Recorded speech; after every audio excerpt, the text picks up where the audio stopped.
16 for a really long time, so let's call this Groundhog's Day.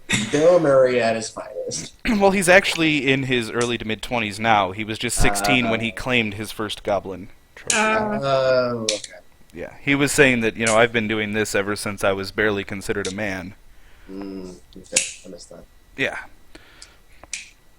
So, that was an unfortunate shock. What was I going to look at that? You were going to look up the Outlander background, Wait. and I got distracted. because I'm 99% sure that's a background thing. Yeah. I'm looking. So, who knows this ability? Or should I not ask these questions? I believe it is an Outlander background trait. I'm looking. Unmute yourself and say that. I can do it too, pretty much. Well, yeah. You can take care of it then. I'm just checking. Okay, so now that it's been declared with no indication from the DM whatsoever, there is the capability now, since you guys are going to be traveling for more than an hour, that instead of it being difficult terrain, it is normal movement speed, so it's only going to take you about an hour and 15 minutes instead of 2 hours. Do I notice how easier it is to travel? Yeah, with the ranger taking the point, you notice that it seems like every step that you guys take now is on flat, even ground, even though it's in a forest floor. You're not stumbling over tree roots and bushes and all of that. You're just walking normally. No, I don't get that. I get the ability to, find food for people and provide and all that, but I don't get any way to make us move easier. Hang on 1 second.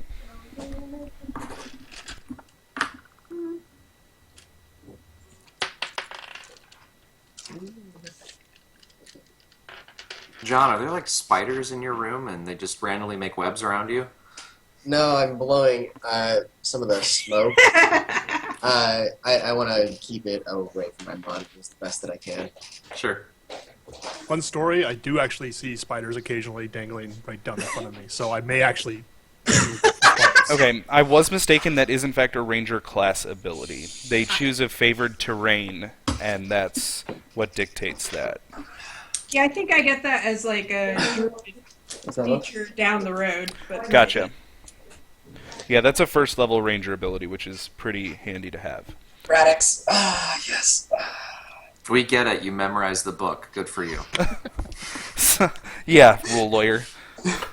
I'm So, is there anything else that anyone feels the need to bring up at this time, or can we now fast forward to the entrance to the castle? I sent you something in private chat.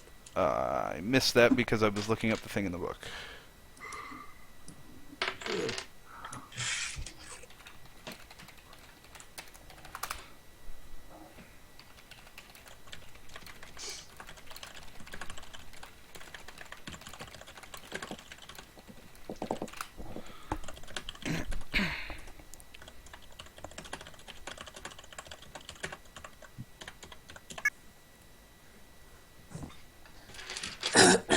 Okay, so we're good at going forward to the castle now, correct?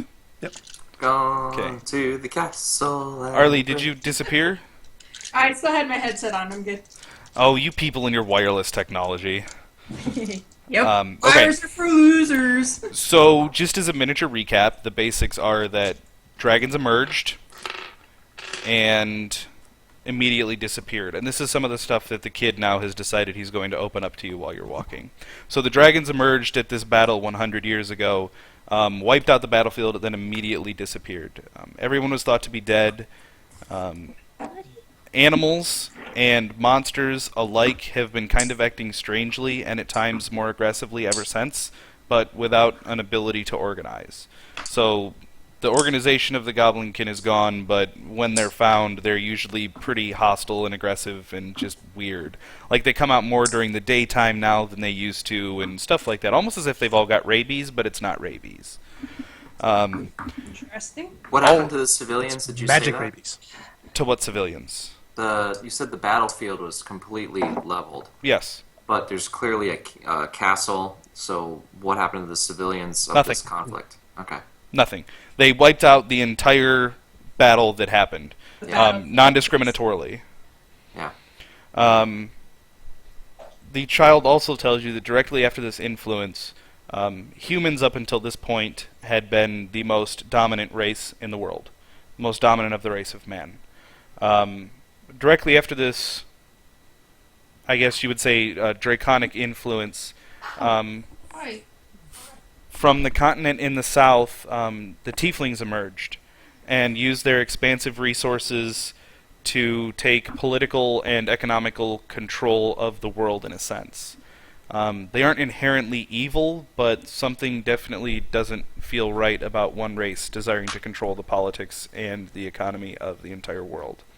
And they are using that influence completely globally to dictate interracial relations, interracial policies between, like, the elves and the humans, for example. So the tieflings have emerged as a very large power in the world.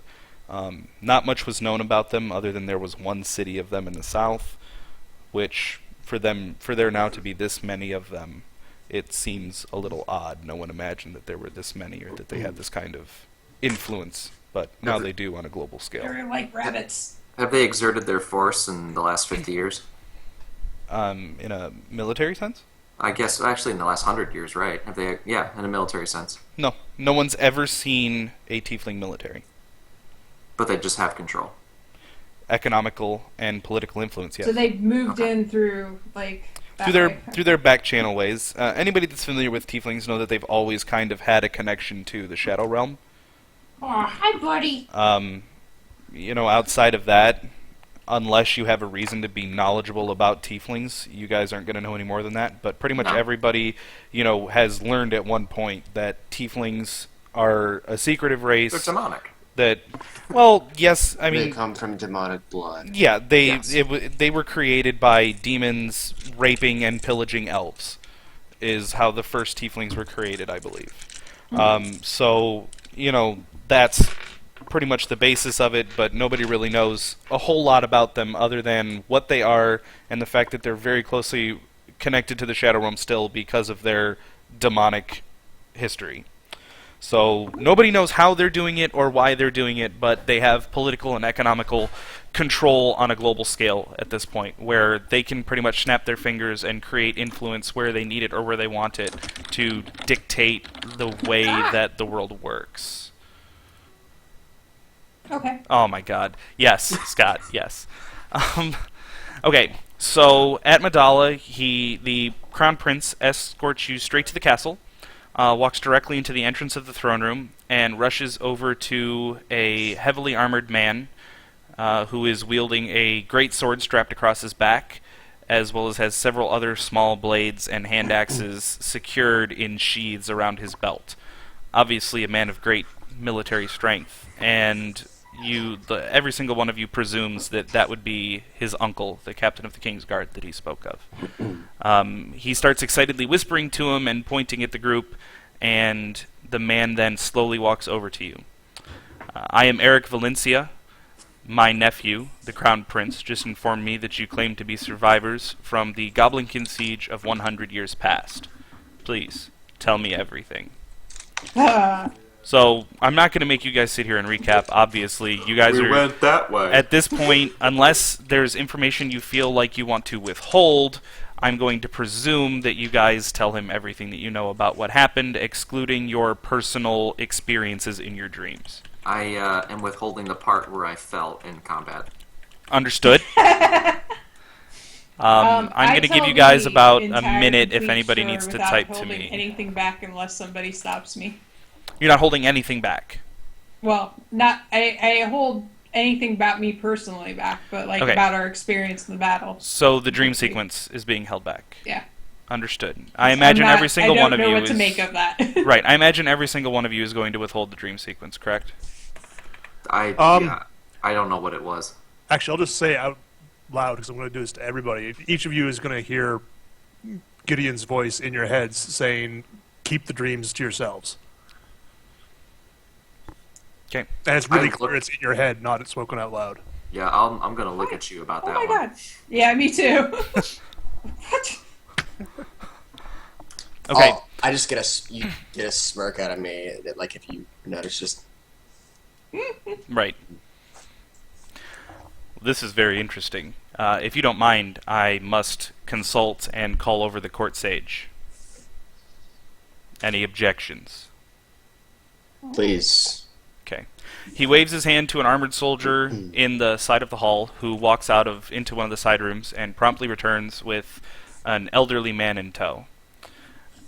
He looks to be in his late 70s. He's a human. Walks very bent over, uses a old oaken staff to help stabilize himself while he's walking.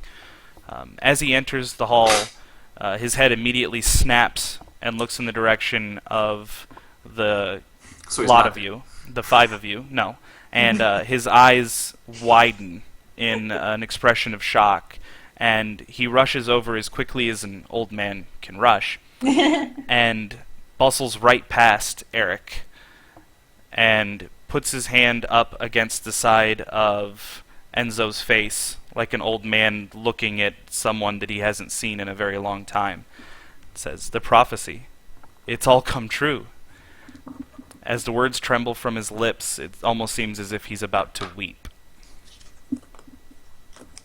I like gingerly reach out and like pat his shoulder. I'm like, Take a it's okay. long draw from my pipe.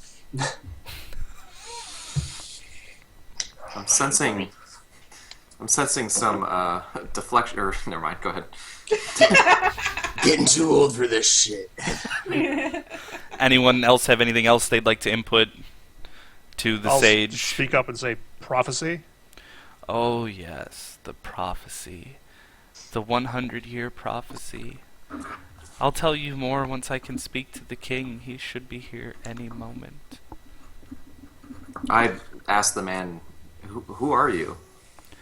I am the court sage. My name is Chancellor Aaron. I am the son of Erok. Do I know that name? No. Okay. It's incredibly old, Jim. What was he that? looks very old. I didn't say anything. No, I was saying the sage guy looks really old. Oh yeah, he's like old and decrepit. Okay. Like late 70s. Definitely been around the block a couple of times. Oh God. I asked him if his father. Where's your father on the battlefield? Which battlefield? The 100 years ago battlefield. No, my family is not one for fighting. My father died when he was only 24 years old, and I was just a child. Oh. So if he's in his late 70s at His 24 dad's years. born after the event. Yeah, I kind of give the weirdest look to Angriala. Just Angrala. kind of, yes, just kind of. What? And I still like keep petting his shoulder. It's like I don't know what to do to console somebody. That's all I know.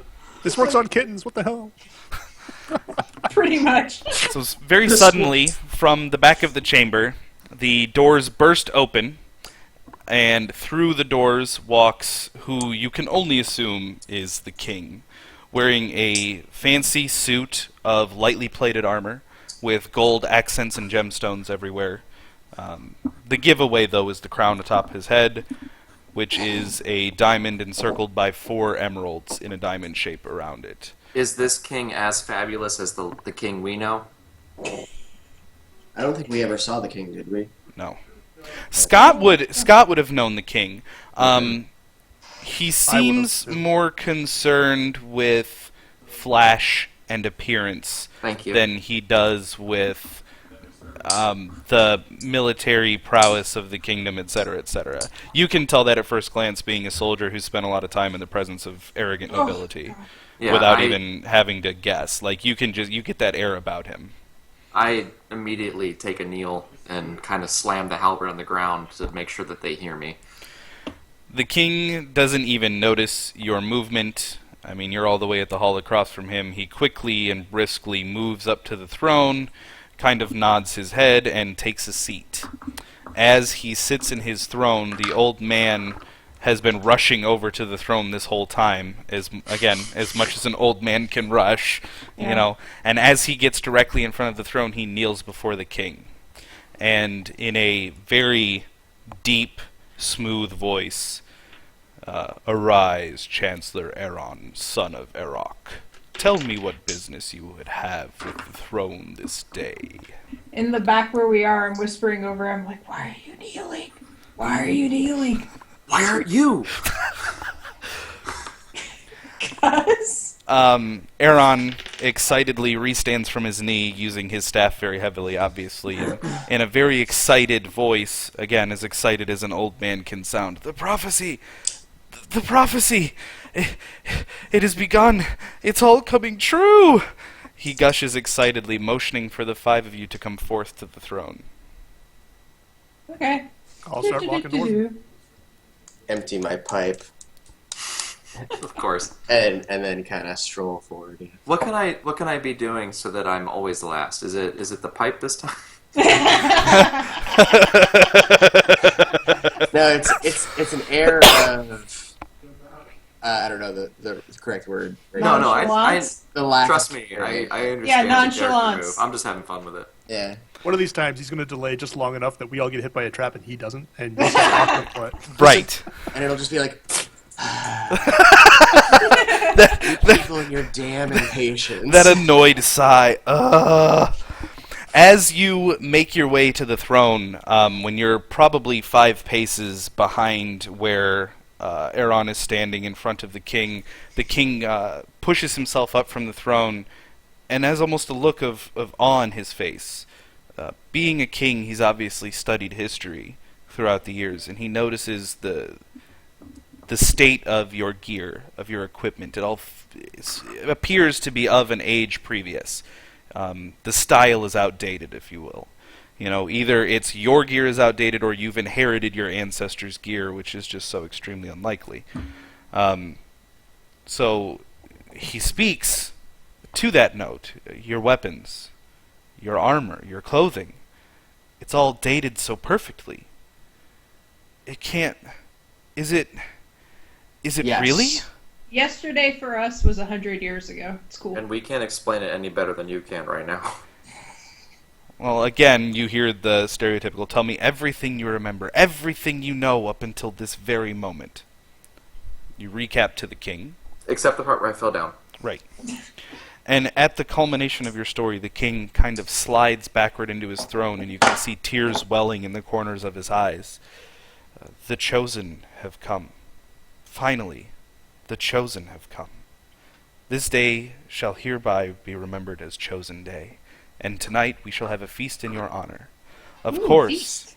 this is barring the approval of my personal confidant that the 5 of you are, in fact, the chosen. As soon as he finishes this sentence, out of the same doors that the king entered through, a man of very slight frame, human also, appearing to be in his mid-30s, gaunt eyes, sunken cheeks, also needing a staff to steady his steps, despite But- his age, Mid-30, okay. steps out into the room. It almost feels as if he is the shadows coming into the room. Hang on one second.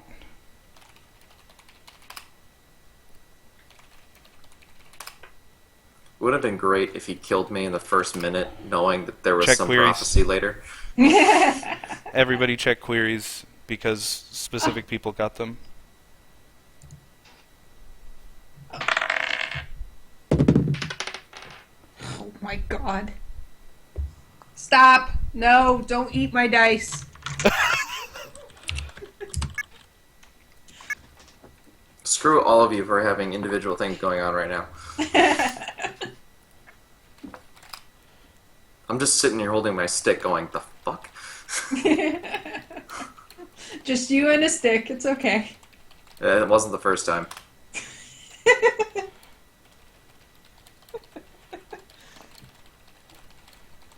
This is way more fun than being a skirmishing scout. Yes. Go 5 feet. Pew pew. Go 5 feet. Pew pew. Got that? Good? Okay. As he steps out into the room, you can hear that he's muttering arcane words, and it almost sounds as if it is a language long lost, the language that is Draconic. And I believe one of you speaks Draconic. Is that correct? Yes, I do. Anybody else? I technically haven't chosen a third language because I wasn't sure what languages were up for grabs. Is it going to be Draconic? We'll call it Draconic. Okay. That would be a good retroactive choice now. I almost took that, but I was like, that would make no sense for my character whatsoever. I also haven't chosen my skills yet, so let me know when I actually need a skill roll.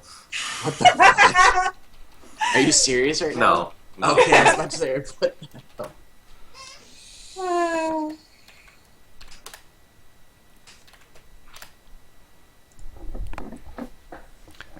It is supposed to be is. Typo.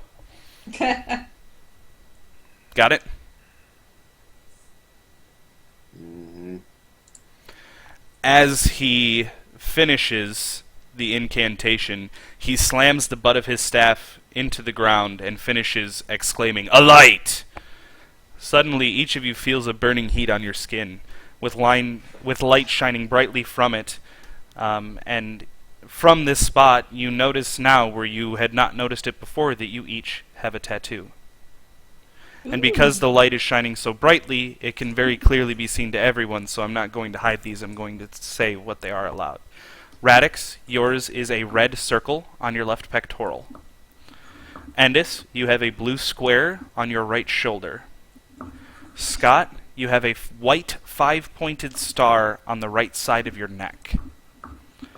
Arlie, you have a green triangle on your left outer thigh. And Lashara, you have a bronze octagon on your right outer thigh.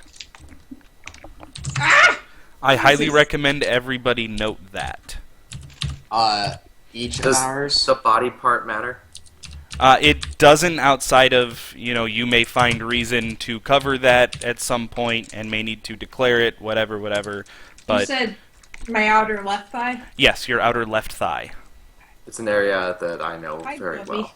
Oh my god. Hold on. Scott's was sorry, repeat those really quick. It was a Sure. white 5-pointed star. Yes, on the right There. side of his neck. Aw. Sweet. It's a hickey. I guess you could say it's a Endis, where was yours? It was on my right shoulder, blue square.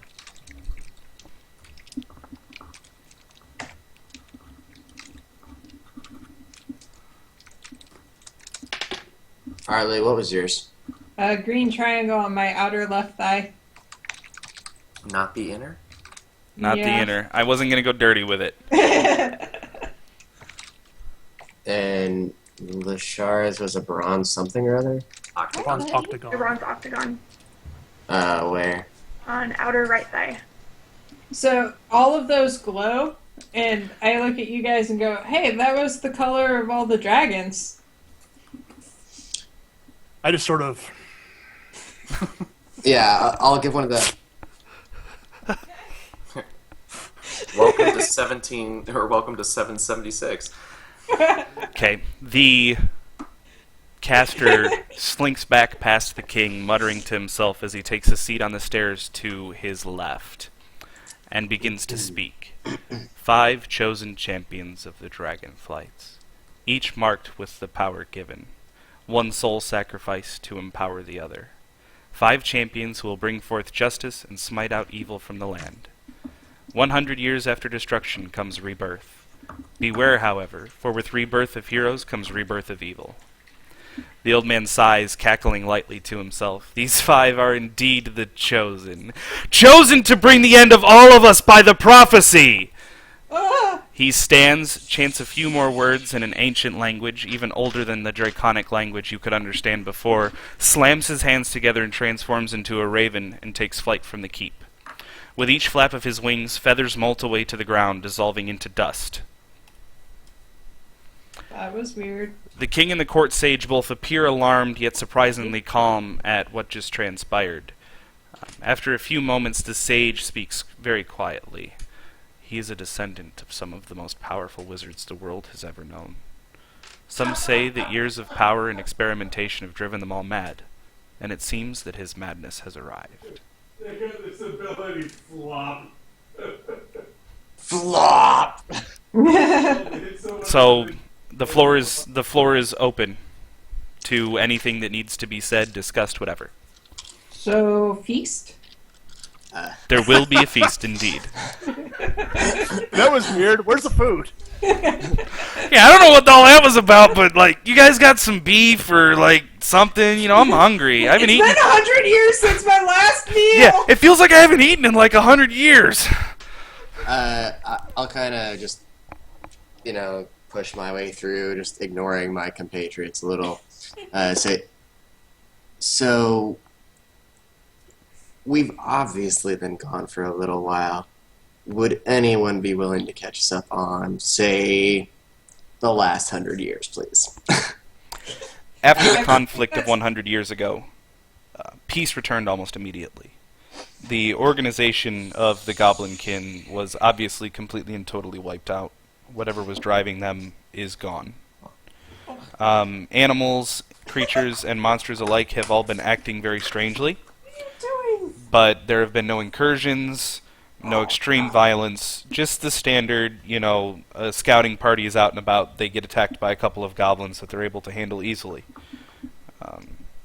The humans, sadly, are no longer the most powerful race in the world. The tieflings emerged from the southern continent and have taken complete control of the world politically and economically. Gosh. The dragons appeared but then disappeared, and the prophecy states that the last 5 dragons alive gave their lives to empower the 5 chosen to conquer the evil of this world. Nothing else abnormal seems to have happened that, at least that the kingdoms of man are aware of. We've been enjoying our time of peace. But as the prophecy states, with the rebirth of heroes, so comes the rebirth of evil. So now it seems that our peace may be over. Time to train up your army some to actually fight things, I guess. Our army is very well trained. Yeah, but you've never actually had to fight anything. Well, how can one orchestrate a true fight to truly test a knight's mettle until the fight arrives? I look at what was your name, Scott? Enzo. Oh, you're Enzo. I was thinking that was Endis for some reason. No, Yeah, Scott's that a might be Ferrari. wrong. Okay. I look at Enzo and goes, well, I could. Are there any of those warriors in the hall today? Several of my highest-ranking commanders are here, and the elves that are training our military are stationed in the military barracks right here on the castle grounds. I look at the one closest to me, and I am attempting to gauge his abilities. I'm trying to perceive. I don't like table talking my skill checks, but Oh, that's fine. I do need a declaration of what skill you're using so that I have an idea of whether it's Yeah. going to work appropriately or not. So I just yeah. hate it sometimes. Like I know. use perceive. It's a necessary evil, I think. Yeah, I want to perceive the readiness of these soldiers Okay. based on my experience. Absolutely. I do have proficiency on that, so 18 total. Okay. You can tell that, judging by its stance, the way its sword is sheathed, the way his armor is maintained, that he has been very properly trained. And were it to come down to a one-on-one combat situation, he would make you look as if you were a mere child. yay. Good, because that means the hall isn't filled with level 1 soldiers. Right. I turned to what's his name? The Knight Commander, Eric, the Prince Yeah, of I turned the to King's him, brother. 'cause I can't talk to a king. That'd be irregular. I turned to Eric and I said, talked to the king. Well, good for you. I turned to Eric and said, looks like your soldiers actually may be well trained for future combat. Did you train them yourself? No, we hired elves to train them. The elves of the Eastern Continent still experience multiple conflicts to this day with creatures of the wilderness.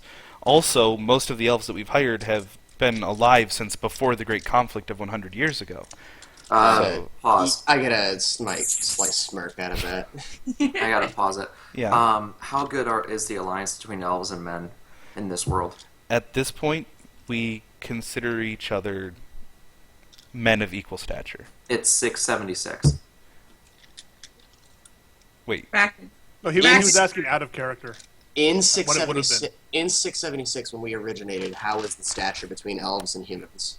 friendly but not brotherly by any means. There was no hostilities between the two, but it wasn't like they were reaching hands out to just voluntarily help each other. Okay, so in character, so you hired elvish mercenaries to train your own men. No, these are direct from the elite guard of the Elven Kingdoms. We are the closest of allies. We're almost brothers. I'm sorry. Brothers? Well, yes, see, many elves and humans alike were lost in the conflict of 100 years ago. And when the tieflings arose, the kings of men and the leaders of elves gathered together, and we had an understanding that we needed to be close to each other, and we needed to be able to depend on each other when the need arose. At first, it was a very shaky alliance. My grandfather, who was the king 98 years ago when this happened, 2 years after the conflict, was very skeptical. And there was a lot of tension, there were a lot of spies, but as the years have gone on, everything seems to have leveled out. But in a nice turn of events, this alliance has never been tested. No, there has been no need to test this alliance. Of course. There's been And no I mean no major disrespect. conflict. Of course not. No, I understand. You're used to the Of course politics you of don't. 100 years ago. The politics of 100 years ago are extraordinarily different than they are today. 100 years ago, there never would have been cause for an alliance of this caliber between men and elves. Now there is. We have a common, I won't call them enemy, but we have a common concern. And what is that concern? The tieflings. Why? Why then? What power did they have contained that they were all of a sudden able to take over so much of the world in a moment's notice? Within 2 years, they had complete global control of the economics and the politics. 2 years. 2 years. It all began the very day after the conflict. So you've been under tiefling control for 98 years. Absolutely not. We're not under tiefling control. They believe that they have control of this kingdom. We allow them to think that they do. We are one of the kingdoms that have put up a resistance to their influence. We act as if they control everything, when in reality they do not. That is how our alliance with the elves exists. Okay.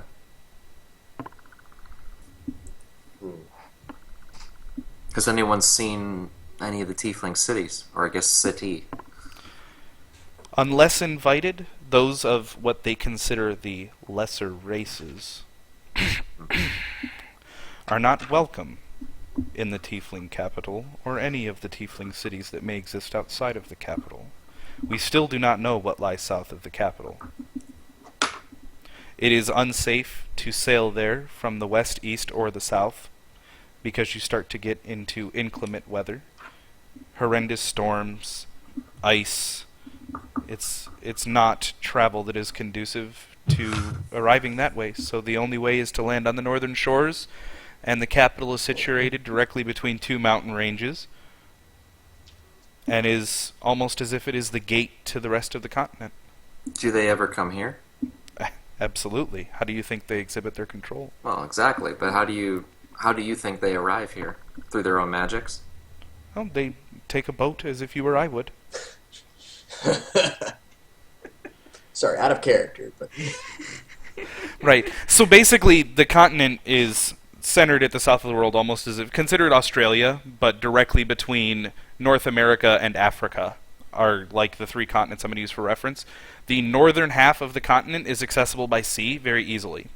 Across the middle of the continent is a huge mountain range, And in between that mountain range where there's one small valley is where the Tiefling capital is located. So you can get to anywhere north of the Tiefling capital, but none of the other races are welcome into the capital, and nobody can get south of the capital because the only way to get there is through the capital. Okay. I thought you were trying to tell me that... Alright, never mind. No, it's okay. That's why I re-explained that. It was obvious that I was not very clear from my first explanation. We could get there if we wanted to, but they would not let us in. Probably not. Yeah. Okay. Unless they had very good reason to, and at this Well, point, yeah. I don't see that. But So, given our own capabilities, given our access to ships, whatever, we could get there. It just would not end well. Right. correct. You would get there to be turned around and sent back home. Yeah. Cool. Good use That's- of gold. That's what I wanted to know. Okay. Um, Anything else anyone needs to ask about, is concerned about, needs to raise up to the king, the uncle, anything? Not Nope. at this particular juncture. And I have one final question, actually. Yes. What have they done to...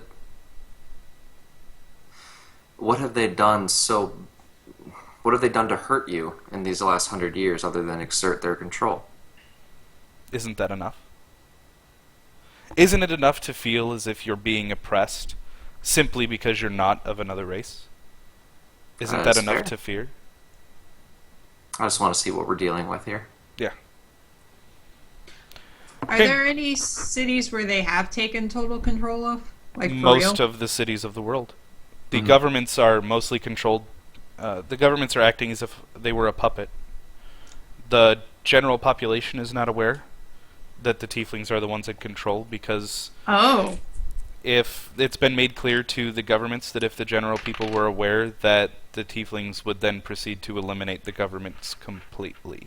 Shadow corporations. Essentially, yes. They are operating it completely from the shadows and making it seem as if all of the decisions are the will of the people and the will of the government of those people. Out of That character, makes we're playing D&D, right? Yes. What do you think we're playing? What does it feel like? America. Oh yeah, it does feel Illuminati, like the New World America. Order. Yeah. You can't say Illuminati. We're on a list. Yeah. Consider the tiefling the Koch brothers, or Koch brothers, however you say their names. Coke. Cook? No, they're Cox. The Koch Yes. brothers. Yeah. It's like John Boehner. I swear they changed the pronunciation of their name just to avoid the obvious implications. Yeah, no, his name's John Boner. Boner. Right. Rick Santorum is still a candidate, which is hilarious. Well, Santorum, that word was created because of him, to spite him, which is great. Yeah, it was Dan Savage who deliberately decided to make that. Yes, which is excellent. Okay, so since all the Alright. things are over, we're going to have the feast. So you guys are told, you're shown to quarters where you will be housed, courtesy of the king, at no charge for as long as you like, whenever you need. These are within the castle's grounds. They are directly next to the military barracks where the military stay, but it is almost like a miniature keep. It's standalone building. It has 5 separate bedrooms. It has a common living area. Everything you would expect from a miniature keep. So that's almost like, use it like a stronghold. That's your area to hang out, to use as a base, to rest, to eat, to No, keep store going. equipment, whatever you need. I will murder your family. No. So you have that privilege. Eric shows you there, the head of the King's Guard, shows you to your chambers. Tells you that anything you need, all you have to do is ask, and if it can be provided, it will. If it can't, you will be told how you can get what you need. So preparations, etc., and you're told to come back to the grand dining hall, which is off to the side of the main hall of the castle this evening for a feast in your honor. Yay! Does anyone need to address anything before the feast? Nope. So did we go back to the room? Or we went to the stronghold, I guess? As of right now, you are in the keep, yes, washing up, yada yada yada, putting on the formal dress clothes that were provided to you because it would not be appropriate to attend a royal feast in armor and battle garb. It would also not be appropriate to attend it in dirty leather. So I don't know what you're talking about. right. So you are provided with appropriate dress for the evening. They didn't force everyone to dress like a human. That's obviously not their thing. They consulted their elvish military people for style for the elves in the group so that everyone feels comfortable in what they're wearing. So, the quarters, are they private, just to the 5 of us? Yes, with they the are. common area. Yeah. Right. Nobody else has been given access. The front door, if you will, is locked, and the only people that have access to it are yourselves, the king, and the head of the King's Guard. Eric. Right. And there's obviously many, many reasons why the king and the head of the King's Guard would have access to that, because they have access to everything. Of Yeah. course. So, I don't know. So, I change, but I would like to be the first one to the door. Is anyone going to race me to the door? No, I'm probably going to be a little Well- confused by the fancy garments, so it'll take me a bit. Harley needs time to figure out how to put his shirt on. Yeah. What is this thing? Yeah, just kind of one of those. She's wearing the pants as a shirt. Yeah, exactly. So anyway, I make myself near the door, but not to block it, but just to be in the way. I'm waiting for everyone to be ready to be leaving. Okay. So, Unless anyone has anything that they need to do or need to ask me about or address with the group or anything, then we're just gonna jump right into the feast. I'm looking No, people over as I'm- they come out, making sure that they're dressed properly. I was going to say, when I come out, I still have, like, dirt smudged on my face and stuff, because it has not occurred to me I might need to wash that. And I'll just go. Prestidigitation and clean. Excellent use. I love it. The best use of prestidigitation ever to blow dirt off of the dirty druid. Why I did you would grab a cloth. just do that? so no, the reason was I was intercepting people. Gotcha. So anyway, so they all, I guess, are ready to leave, looking at me goofy. I don't know anything about the rest of you. I only know what we've talked about. I need to know if I can trust you for this. Why wouldn't you be able to trust us? Well, I've known you for approximately 100 years and also 3 days, which doesn't make any damn sense. Well, that's okay because I don't really trust any of you either. Let's just go with 3 days, because the 100 years effectively doesn't exist for us. Why are you all so untrusting of people? Do you often, like, betray people? I don't understand. I'm not being untrusting. The point I was going to make is we've known each other for 3 days. We don't know anybody else. Well, so World- therefore we know each other better than anybody else. Well, not in the world, but for When some we of us, first met, the world was a troubling place full of deceit and war. It was a time of alliances out of necessity, opposed to alliances for just good nature. Things are obviously different now within certain kingdoms. Yes, certain parameters. And while it may be difficult for the time being to adjust, it's a necessary evil for us to put faith in one another, as apparently we have responsibilities that were thrust upon us. And so, Did you guys see the dragons too? didn't we just? We're still in our room. No, Yes, I understand that. I but- saw a dragon, and what bothers me is that each of you probably saw a dragon, and what bothers me is I don't even know what half of you actually are. And that's I'm a why drow. I said to, like, that is why Sir Gideon here said, we don't talk about the dragons. I hope you heard that too. Don't Well, talk about why? dragons. We don't know what's going on with anyone else here. We were all chosen for a reason, I presume. Okay. Well, but I'm talking I'm to not you saying guys. we And my should- dragon said I can trust you guys, so. I'm not saying we should immediately start assuming that each other is bestest of friends. I'm saying we've been set on a path, and we've been tied together by this. So yes, we need to take some time to get to know each other and to figure out Yes. where we go from here. I'm not saying that we shouldn't. I'm just saying that we need to be banding together because things are moving against us. And our best choice for, well, let's face it, our immediate futures as well as maybe the futures of many others. Let's call it the futures of many others. May depend on not necessarily just our dependency on one another, but our ability to rely on one another. And whether we want to admit that's trust or not, we need that trust. And So do we all? it may be a process, but this second, I'm going to say no. But do I absolutely trust every single one of you because as my best friend? No. But do I trust you more than say that little damned kid out there? I think you know my answer. Is there, while we're having this conversation in this area, are there like any little things like on a nearby shelf or anything? No. Like okay, cool. No, there's no spy equipment. No, I meant like little doodads or No, that'll be on you guys wibbly-wobblies, to decorate it whatever. with doodads.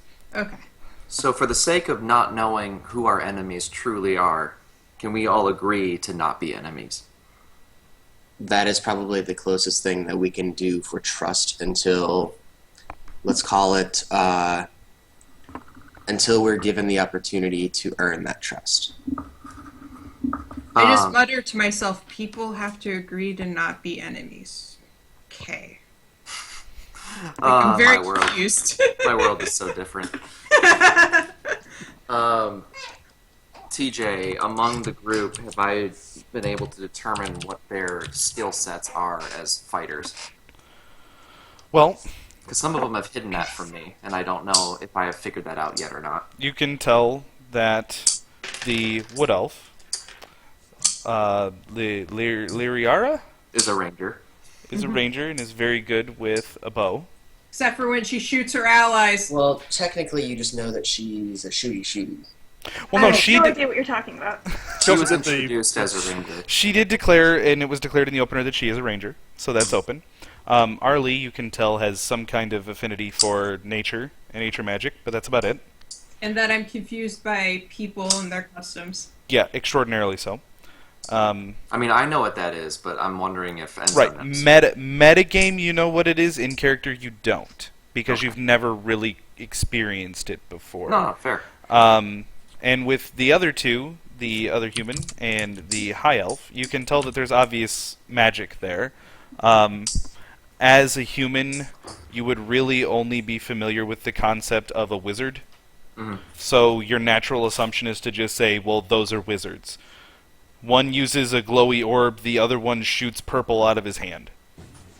So right. until more is revealed to you on that, that is your assumption. That's the scientific term for it. Purple stuff. Out of the hand. Purple stuff out of the hand. It's actually the name of the spell right here, Purple Out of Hand. I approve of that spell name. It's highly accurate. Obviously, you guys never played second edition.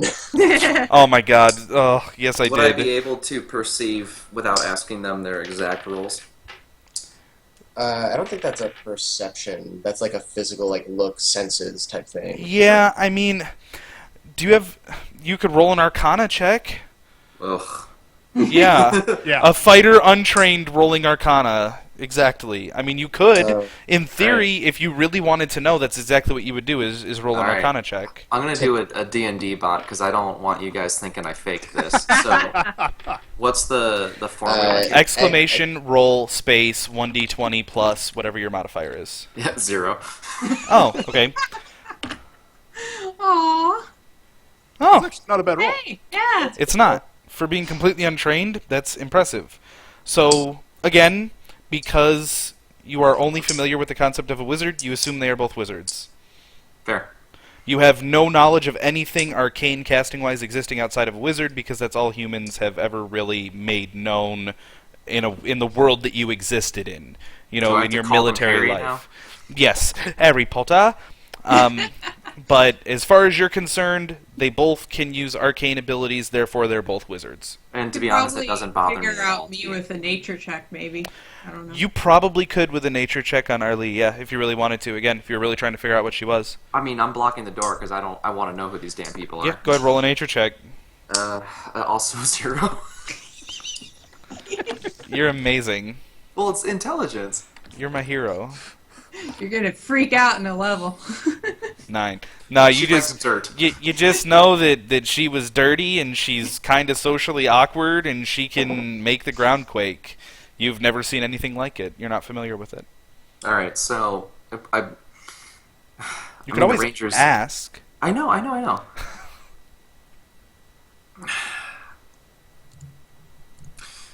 Forgive me for not knowing better. This is in character now.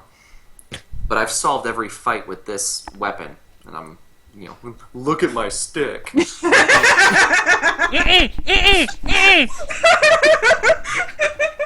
I don't wanna. Put your stick away. Your ways of fighting are strange and confusing. But are they going to succeed in combat, as they have in 2 days ago?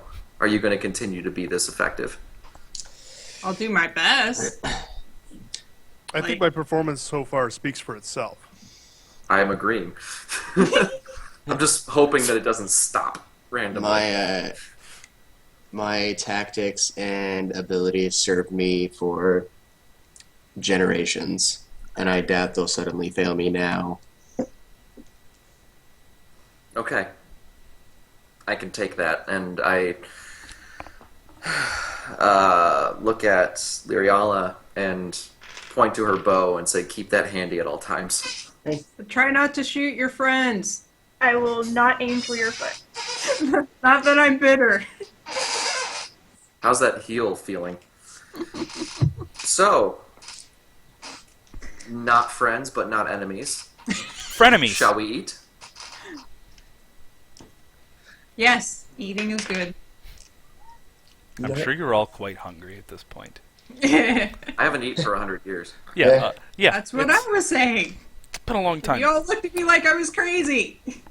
Okay. As you all leave and arrive into the entryway of the castle, you are greeted by 2 men wearing ridiculously fancy robes, who are obviously nobles of the city of some sort, who both bow to you and kind of arms out show you, where you're going to head into the dining hall. And as you enter the dining hall, trumpets sound. The stereotypical "the heroes are here" theme. Like dun dun dun dun dun dun dun dun dun, the whole shebang. To announce your presence. Can I hear more? At your entrance into the dining hall, the king actually stands, and the king is known, especially this king, to stand for no man. Well, we don't know that. No. Right, but this is, it's a sign of great respect when a king of the kingdom of man stands. So he stands and kind of half bows and, announces to everyone, the chosen are here. Welcome, one and all. Thank you for being here and welcoming the chosen to our kingdom. Please, feast. And a great commotion clamors up as people begin to grab food onto their plates and have conversations. Wine and ale are flowing freely, and it is your typical raucous feast.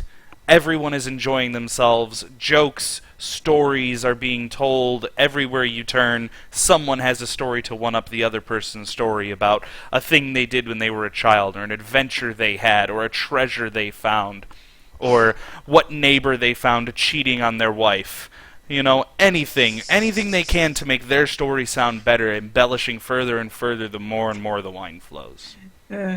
At some point during it, I whispered to whoever's sitting next to me, I was like, I bet we could one up everybody with the story about the dragons. And I'll say that I'm sitting next to her, and I'll just say, rest a hand on her. I thought we discussed not talking about that. Whispering. That's still discussing it. Don't do that.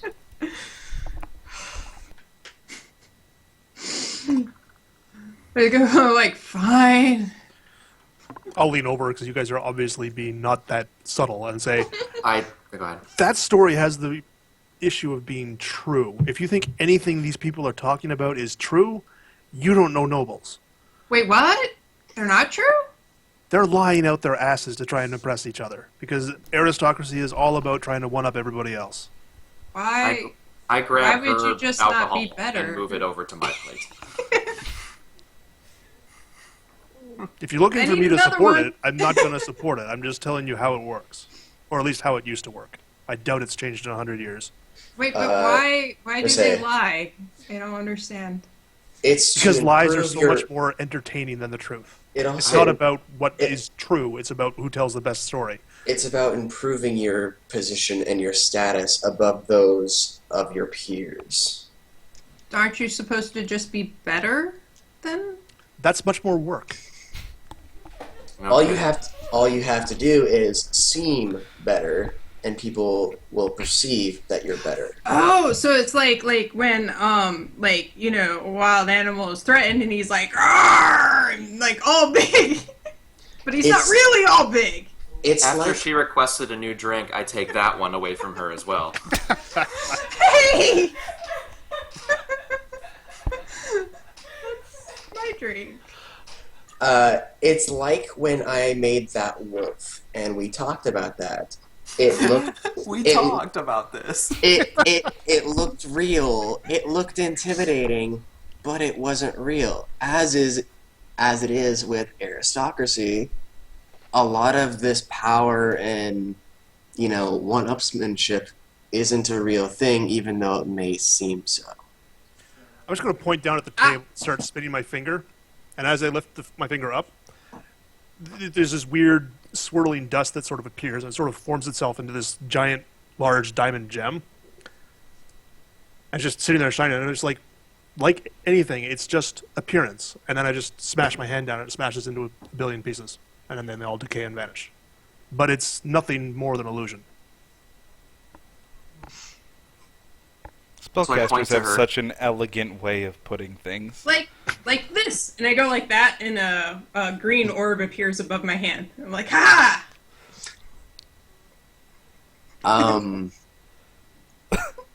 And I'll put my hand over hers and kind of quash the magic and say, no. No. Oh, poor socially inept character. And I just sit quietly, like, I'm so confused. What was her charisma roll? Like a 6? God. No, actually she's just very appropriately playing her background story out into her character. I So- actually have a pretty high charisma. I'm gonna say I you can technically have a high charisma and just be good looking, but still be socially inept. Basically. yeah. Like, Step 1, be Like good Gaston, looking. Step 2, not be Gaston bad had looking. like an 18 charisma. Guy looked great, but God was he a moron. And he had no grace, no social dignity, whatever. yeah. So there's your example of high charisma, socially inept. Who is this? Maybe Gaston if you guys from Beauty want and the to Beast? know why I'm No like this, you one can ask. drinks like Gaston. In no a spitting contest, nobody spits like Gaston. Mm-hmm. Yes, that. No one huntards like Gaston. That's why he's Exactly. Well, actually, Radix's character might have some idea why she's like that, because I did tell you that I've never been around my own people or anybody other than my parents. The rest of you probably don't know, though. So in character, I look at her very seriously, give her a drink back, and said, so please keep your eyes open with these people, because we don't know what they're about. Why would I close my eyes? You're adorable. Adorkable. Okay. I go back to my food. Does anyone have anything else pertinent that or fun RP wise that they want to go on at the feast? Because if not, this is the close of the first session. I think I'm good. I think I'm alright. Okay, so I'm going to take a minute to explain the tattoos because this is the campaign element that I've been hyping up to everybody so much as my substitute for magic items. So the idea of the dragon tattoo is that is the soul of the dragon that communicated with you in your dreams, imprinted onto yours. As you grow in power, so too will the dragon soul's bond with your soul improve, which will unlock more of its abilities. It'll unlock power, and this can be something simple, or it could be something unique. For example, I'm going to tell everybody out loud so that you all have an idea, because the level 1 stuff is very simple. As we go, or the level 2 stuff, because you're all going to level up to level 2 at the end of this. Shit. Yes. But what? Damn it. So these are what you're earning for I wasn't leveling up to ready level for 2. this. They're all very simple, but as we level up, I will be telling you guys privately, because it might be something very unique to your character that you don't want everyone to know. But with this level 2 stuff, it's all very simple and straightforward. Radix and Endis, you're both receiving +1 to spell hits on spells that require a hit roll. Just a hit? To hit, yes. Hey, it's better than 0 things ever, Yes. right? Okay. And yes, Endis is absolutely correct. Levels 1 through 4 are supposed to fly in this You edition. suddenly got echoey. It's because of person next to him. Ah, I was like, out of nowhere, you got echoey. Do you need to say something? No, I accidentally hit the microphone key with my brace, so that's why you could hear it. Okay. So you both get +1 to any spells that require a hit roll. Scott, you get +1 to your attack rolls to hit. Makes sense. Lashara gets +1 to your attack rolls to hit. Yay. So now instead of rolling a +6 with your bow, you roll +7. Is it just spells for us? Just spells for you guys, yes. Well, okay, what else would it be? If for some reason I was in melee and decided to stabby. Yeah, no, it's not going to apply to that. And this, it will apply to your Eldritch Blast. Yeah. Okay, I'm just making sure that that's clear. I don't know if that's classified as like a spell. Yes, it is. It's definitely a spell. It's Okay. a cantrip level spell, but it uses a spell hit, so most cantrips work that way. Perfect. TJ. I just wanted to be sure that I was covering my book. Yeah, 'cause What? I'm going to be using EP a lot. Right. Yes, Scott. Does it apply to range as well? It's Yes. just a melee. +1 to all of your attack rolls. Oh, Because I'm a fighter. Arlie, yours is a little different because you're going. I'm going to be a bear and be a bag of hit points. You're going to Or get a panther. bonus of +1 to your armor class while you're being flanked. okay. So it just, situationally improves your ability to engage multiple enemies. I felt like that was appropriate for the plan you have for your character. Okay. If you So- disagree with me, feel free to query me after the session and we That's can fine. talk about a change. Okay. I just kind of was going off the bat. And if any of you guys ever have anything that you want to request be incorporated or you'd like to see incorporated differently going forward, you guys all know how to get a hold of me throughout the week. Just holler at me and we can discuss it. You guys know I'm open to all of that. So from here on forward, I'll be declaring all of these privately to you. Anytime we level up, I'll just query them to you anytime we level up so that you know what they are. But that's the concept of the dragon tattoo. It's just fused with your soul and is going the to be girl used. with the dragon tattoo. Yeah, kind of. Is going to be used sometimes as a minor numbers fix, like the +1 to hit, the +1. That's all beneficial stuff. Very helpful. Sometimes it might be extraordinarily unique to specific situations. Like, if Radix hasn't been casting very many attack damage spells, I might give him some kind of bonus to his DC with specific groups of illusion spells. Something like that. So it's all going to be kind of dependent on what you do as you level up as well. I don't already have a plan lined out. I've yet to do anything past this one. And I will be taking them all situationally and implementing them that way into your character. Anybody have any And questions? we all get inspiration. No. Aww. Our Lee gets inspiration for really staying true to her character. Awesome. Radix has done an excellent job explaining everything. Being very thorough, being very deliberate, true to his character. I'm just. He gets inspiration. It's very actually difficult to explain things. So It is. You've done a very good job. So you've got an active inspiration for the next session. Endis, because you so elegantly explained aristocracy, you get an inspiration. Scott, Good job. for observing all of the customs and trying to make sure that everyone was together and had a straight game plan, you get an inspiration for the next session. As futile as that might have been in some cases. Lashara actually played her character's background to a T this session. Actually, I was gonna say for one-shotting the goblin. Well, Yeah. that was a good one, but at the same time, So we're all just gonna ignore the time where I hit Arlie in the foot. That was funny. yes, I'm not ignoring it. Well, I'm ignoring it. We're gonna be level 20, and I'm still gonna be like, hey, as long as you don't shoot me in the foot again. And I'm gonna be like, That was like 8 years ago. No, actually, it was 100 years and 3 days ago. right. People don't forget. So, but for actually staying completely true to her character, being quiet, only spoken when spoken to, and for doing a fine job in your first ever D&D session, you have an active inspiration for the next session as well. So, Yay, busting your cherry. yeah, yay to everybody. What did you guys think about the first session as a whole? I had fun. Actually, it was. I haven't had a DM session like that in a long time, so it's good. What do you mean?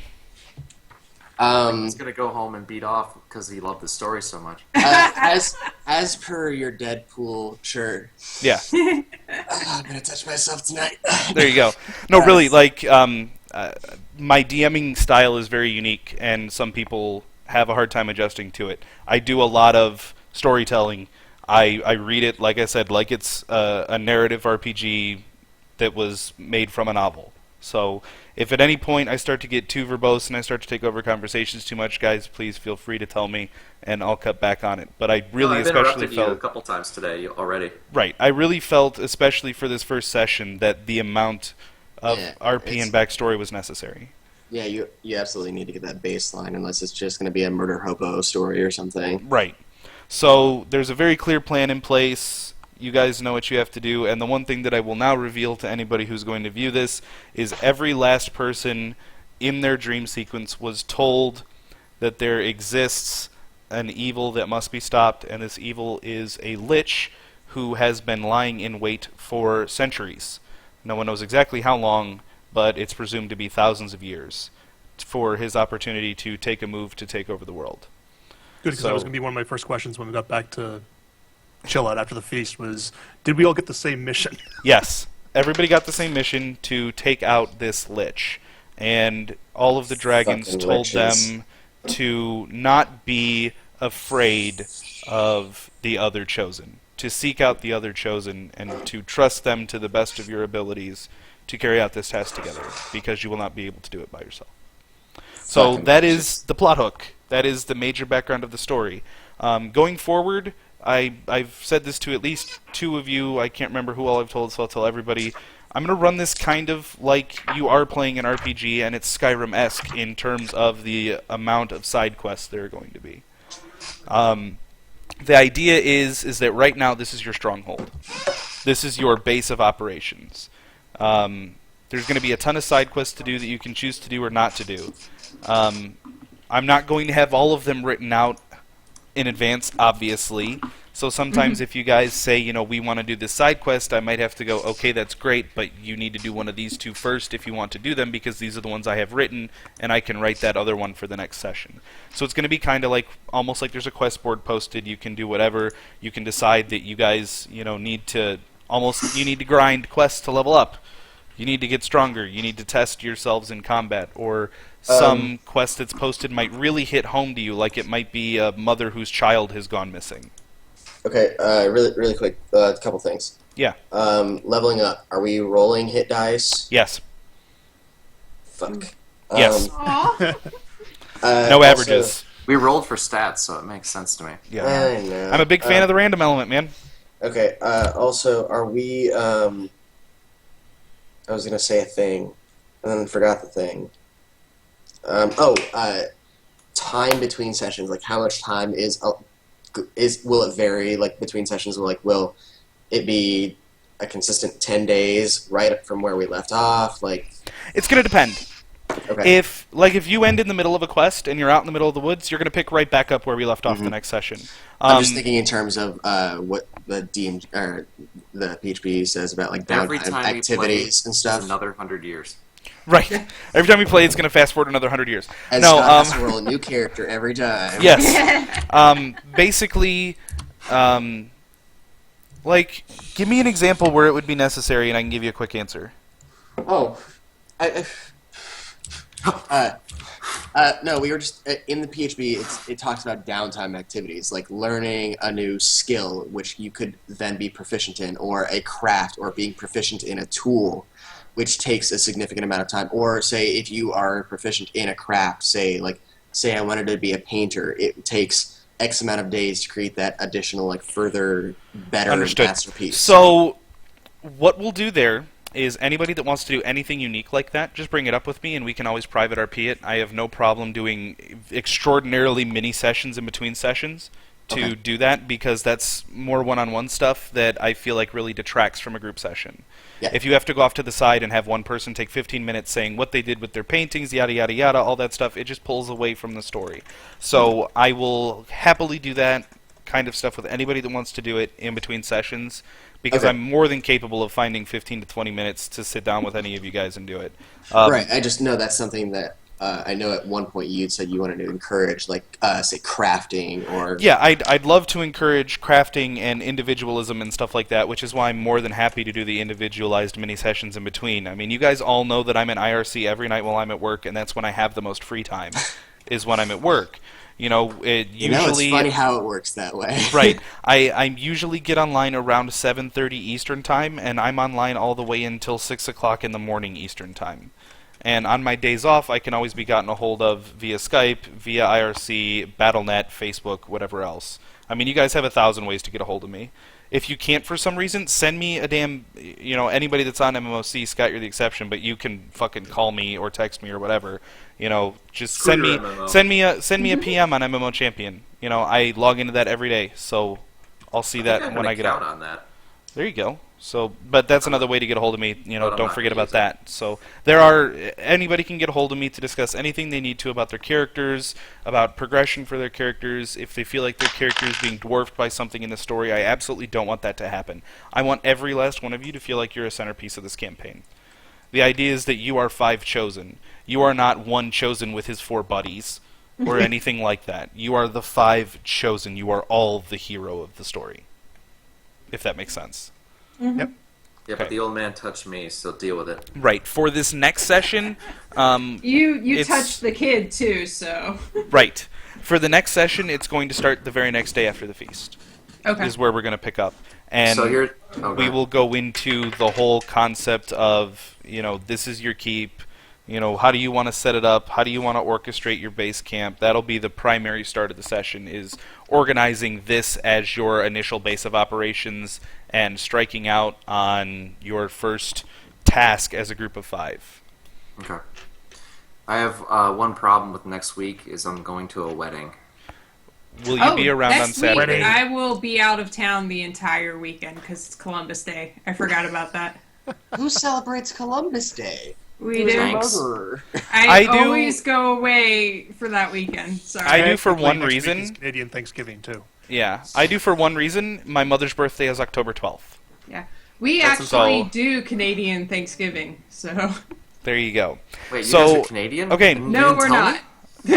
Endis is. Endises. We are not. We do it. I don't know why. Okay, so I guess then next weekend we will not have a session. Sorry. Because it's okay. If Arlie's going to be out of town, Scott's got a wedding, whatever. I'm out of town. So- I'm in Tennessee, which is Yeah. which is a state over for me. Right. Are you So in North in 2 Carolina? weeks we will Yeah. reconvene, I used to be there. and then we'll have another session after that, and we'll then have 4 Saturdays off. Because Yeah. I'm Okay. sure everybody at this point knows my work schedule is 4 on, 4 off. So my days off rotate 1 day forward every week. I have off 4 Saturdays, then I work 4 Saturdays. I've actually marked them on my calendar. 'cause Right. I love So you. in 2 weeks we'll reconvene for our second session. Then we'll have our third session the week after that, and then we'll have a 4-week break. During that 4-week break, I will take a lot of time to write. I will take a lot of time to address concerns, address mini sessions, whatever else needs to happen. So Okay. Sounds good. Saturday when? The 24th. The 24th. That's in 3 weeks. Okay. So for sure we'll have a session in 2 weeks. We might not be able to in 3 weeks. Okay. Because I'll check my Lashara will be calendar. out of town that weekend, and we don't know what's going to happen then yet. That's a possibility. So for sure we're going to have one on the 17th. We might on the 24th. And after the next set of 4 days off, everybody knows what to expect on Saturdays, and we'll know well in advance when people are going to have times when they're not going to be here. I don't like to do sessions if even one person is going to miss. Yeah, I Be- hate it, especially when we're all this involved. Right. If Yeah. Now, if a person says, I don't want you guys to miss this session, I had this thing come up, please do the session without me, I'll run it by the whole group and make sure everybody's kosher with it, and we'll make it a more minor session. It'll be a shorter session, it won't be as, it'll be off-story stuff, it won't be anything main story progression-wise, we'll do it that way, so that it's sort of a branch off. And I will never make a person fall behind in levels for missing a session if we do it that way. If Because there's you're a big not. thing that we know is coming up too, we might be able to arrange something off the main course for that person to be doing that week. So Right. that they're not involved with whatever everybody else is doing, so they can go off and do that thing while they do have their own private That, session. that could tie into their own private thing of like, oh, sorry, I'm busy doing this. Right. I'm gonna be cross-stitching. I'm reading this Necromancer's Crossfitting. Tome. Oh my god. Number one rule of CrossFitting. CrossFit. Gotta talk about CrossFit. You must talk about CrossFit. Number 2 rule of CrossFit, you must always talk about CrossFit. But yeah, so, I mean, I hope that you guys enjoy it all going forward. I hope that the first session was enjoyable. I'm a I'm fan. actually going to stop the recording right here at this point while we continue to talk for